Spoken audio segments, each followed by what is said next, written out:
ভেবে দেখুন তো, আমরা যখন খুব উৎসাহ নিয়ে কোনো কাজ শুরু করি, কয়েকদিন পরেই সেই আগ্রহটা কোথায় যেন হারিয়ে যায়। আমরা নিজেরাই তখন সিদ্ধান্তে পৌঁছে যাই, আমার মোটিভেশন কম, আমি কনসিস্টেন্ট না, আমার ফোকাস দুর্বল। কিন্তু আসলেই কি এইটা মূল সমস্যা? নাকি আমরা এমন একটা পৃথিবীতে বাস করছি যেখানে আমাদের মনোযোগ প্রতিনিয়ত চুরি হয়ে যাচ্ছে? নোটিফিকেশন, সোশ্যাল মিডিয়া, ছোট ছোট আনন্দের অসংখ্য উৎসের মাধ্যমে। তাই যদি হয়, সমস্যাটা মোটিভেশনের না, আসল সমস্যা হলো আপনি কি আপনার ফোকাস ধরে রাখতে পারছেন?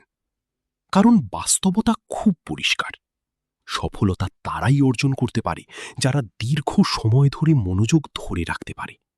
আর যারা পারে না, তারা মাঝপথেই থেমে যায়, যখন তারা প্রায় লক্ষ্য ছুঁয়ে ফেলেছিল। কম্পিউটার সায়েন্স প্রফেসর এবং লেখক ক্যাল নিউপোর্ট তার বই ডিপ ওয়ার্কে এই বিষয়টাকে খুব পরিষ্কারভাবে ব্যাখ্যা করেছেন।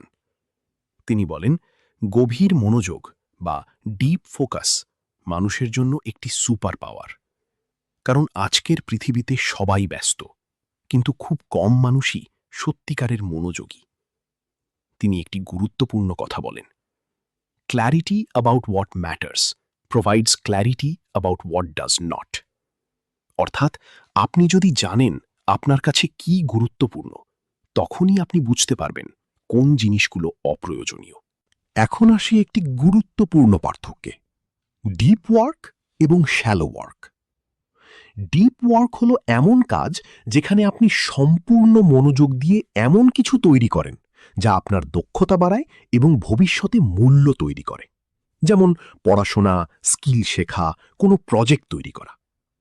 অন্যদিকে শ্যালো ওয়ার্ক হলো এমন কাজ যেগুলো সহজ, দ্রুত এবং প্রায়ই মনোযোগ ছাড়াই করা যায়। যেমন সোশ্যাল মিডিয়া স্ক্রল করা, চ্যাট করা, নোটিফিকেশন চেক করা। সমস্যাটা এখানেই, বেশিরভাগ মানুষ দিনের বড় অংশটা শ্যালো ওয়ার্কে ব্যয় করে আর ভাবে সে ব্যস্ত। কিন্তু ব্যস্ত থাকা আর এগিয়ে যাওয়া এক জিনিস না। আরেকটা বড় সমস্যা হল ডিস্ট্র্যাকশন, মনোযোগ ভেঙে যাওয়া।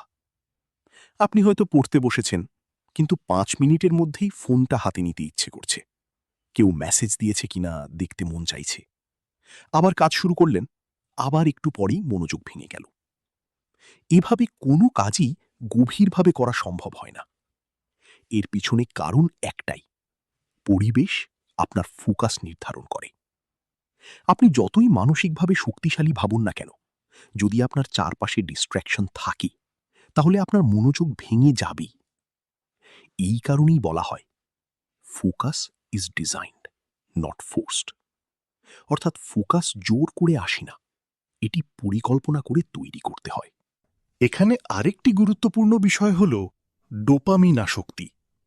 যখন আপনি রিলস দেখেন, শর্ট ভিডিও দেখেন বা গেম খেলেন, তখন আপনার মস্তিষ্ক খুব দ্রুত আনন্দ পেতে অভ্যস্ত হয়ে যায়। একটি 1 মিনিটের ভিডিও আপনাকে তাৎক্ষণিক আনন্দ দেয়, ফলে 30 মিনিট বসে পড়াশোনা করা বা কোনো কঠিন কাজ করা আপনার কাছে বিরক্তিকর মনে হয়। সমস্যাটা কাজের মধ্যে না, সমস্যা হলো আপনার মস্তিষ্কের অভ্যাসে। তাই ফোকাস তৈরি করতে হলে আপনাকে আপনার ডোপামিন নিয়ন্ত্রণ করতে হবে। আমাদের আরেকটি ভুল ধারণা হল, মোটিভেশন না থাকলে কাজ করা যায় না। কিন্তু বাস্তবতা ঠিক উল্টো। মোটিভেশন কাজ শুরু করার আগে আসে না, মোটিভেশন আসে কাজ করার পরে। যেমন জিমে যাওয়ার আগে মনে হয় আজ না যাই, কিন্তু আপনি যখন শুরু করেন তখন শরীরে এনার্জি আসে, ভালো লাগা তৈরি হয়, আর ধীরে ধীরে সেটাই অভ্যাস হয়ে যায়। এইভাবেই ছোট ছোট কাজ শেষ করার মাধ্যমে আত্মবিশ্বাস তৈরি হয়। মানুষ ফোকাস হারায় মূলত 3টি কারণে। সে সহজ কাজের আনন্দে আসক্ত হয়ে যায়, সে কঠিন কাজ এড়িয়ে চলে, আর সে তার পরিবেশ নিয়ন্ত্রণ করতে পারে না। আপনি কখনোই একটি পার্টির মাঝখানে বসে গভীর মনোযোগ দিয়ে বই পড়তে পারবেন না, কারণ পরিবেশই আপনার আচরণ নির্ধারণ করে। তাই মনে রাখবেন, ফোকাস মানে নিজেকে জোর করা না, ফোকাস মানে নিজের জন্য সঠিক সিস্টেম তৈরি করা। মোটিভেশন সাময়িক, কিন্তু ফোকাস একটি দক্ষতা যা আপনাকে দীর্ঘমেয়াদী এগিয়ে নিয়ে যায়। যারা ফোকাস ধরে রাখতে পারে তারা জীবনের বড় লক্ষ্যগুলো অর্জন করে, আর যারা পারে না তারা একই জায়গায় আটকে থাকে। আপনি হয়তো ভাবছেন, আমি অনেকবার চেষ্টা করেছি কিন্তু ফোকাস ধরে রাখতে পারি না। সত্যটা খুব কঠিন কিন্তু পরিষ্কার। আপনি ব্যর্থ হয়েছেন কারণ আপনি সঠিকভাবে চেষ্টা করেননি। ফোকাস কোনো জন্মগত ক্ষমতা না, এটি একটি দক্ষতা যেটা ধীরে ধীরে তৈরি করতে হয়। আজ আপনি যদি ৩০ মিনিট মনোযোগ ধরে রাখতে পারেন, আগামীকাল ১ ঘন্টা পারবেন। এইভাবেই ধীরে ধীরে আপনি এমন জায়গায় পৌঁছাবেন যেখানে অন্যরা হাল ছেড়ে দেয়, আপনি তখনও এগিয়ে যাচ্ছেন। মনে রাখবেন, যে নিজের মন নিয়ন্ত্রণ করতে পারে সে তার ভবিষ্যৎ নিয়ন্ত্রণ করতে পারে। শেষ করার আগে ক্যাল নিউপোর্টের একটি শক্তিশালী উক্তি, "The ability to perform deep work is becoming increasingly rare and increasingly valuable." অর্থাৎ, গভীর মনোযোগ দিয়ে কাজ করার ক্ষমতা যত বিরল হচ্ছে ততই এর মূল্য বাড়ছে।